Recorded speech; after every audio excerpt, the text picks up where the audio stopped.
Apindo dari awal udah firm. Kalau dia memang ajak saya bicara dong, ya kan? Saya udah dan Pak Adi baru masuk, kita nggak usah ngomong lah.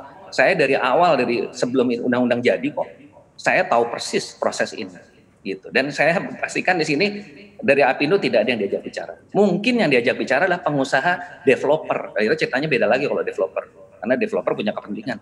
Tapi kalau dari organ Apindo, saya jamin tidak ada yang kita bicara. Dan dari awal kita sudah menyampaikan posisi kita. Dan saat ini Mbak, yang kami lakukan adalah kami akan mendorong MLT ini segera aktif.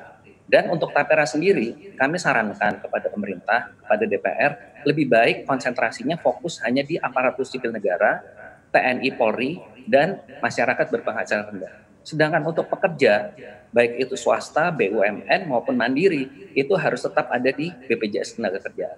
Mungkin itu kalau mau kompromi seperti itu. Dan kami melihat juga sekarang dari sistem jaminan sosial kita juga mengarahnya juga mau misah kok. Buktinya apa? Buktinya Taspen. Taspen harusnya udah mulai persiapan integrasi ke BPJS Tenagakerjaan.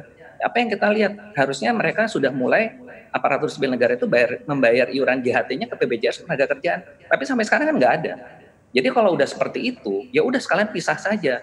Yang urusan ASN, TNI, Polri ya udah badan sendiri, yang swasta, yang non pemerintah kita berdiri sendiri, begitu Mbak. Pak Haryadi, kalau menurut Pak Kadin, ini kan katanya ditunggu hingga ekonomi benar-benar pulih begitu untuk dapat melaksanakan Tapera ini begitu. Bagaimana dengan Apindo? Artinya kalau 7 tahun baru diberlakukan untuk swasta begitu, berarti kan potensi ekonomi sudah kembali pulih dari COVID-19 seperti itu. Saya perlu meluruskan, Saudara Herman Yono itu dari Kadin, itu dia bukan orang yang memahami masalah jaminan sosial.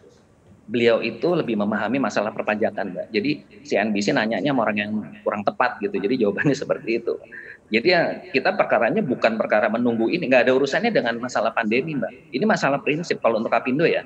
Ini masalah yang substansial, masalah sistem jaminan sosial nasional kita. Kita ini mau menuju kepada hukum bilangan besar, karena kalau di jaminan sosial itu kan kita mengenal namanya large number law ya Mbak. Jadi kita menuju hukum bilangan besar. Supaya apa? Supaya pengelolaan kita menjadi lebih efisien. Kalau begini kan gimana sumber yang sama dimintakan tambahan lagi, kan nggak fair gitu.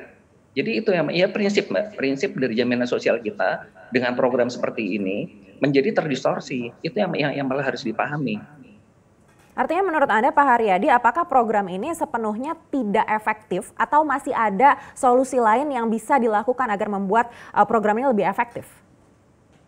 Ya, solusinya itu. Solusinya Tapera konsentrasi menangani peserta dari aparatur sipil negara, TNI, Polri, dan masyarakat berpenghasilan rendah. Karena yang masyarakat berpenghasilan rendah ini adalah tugasnya negara Mbak untuk menangani. Nah, di luar itu yang namanya pekerja, baik itu BUMN, swasta maupun pekerja mandiri, itu adalah di dalam kepesertaannya BPJS Tenagakerjaan. Jadi solusinya seperti itu. Kalau misalnya, dan sebetulnya sih kalau kita secara berpikirnya terintegrasi gitu ya, sebetulnya semua kalau bicara adalah harusnya semuanya duduk ikut di dalam BPJS Tenagakerjaan. Termasuk juga yang saya sampaikan tadi, jaminan hari tuanya ASN itu kan harusnya ikut, tapi kan sampai hari ini nggak mau ikut.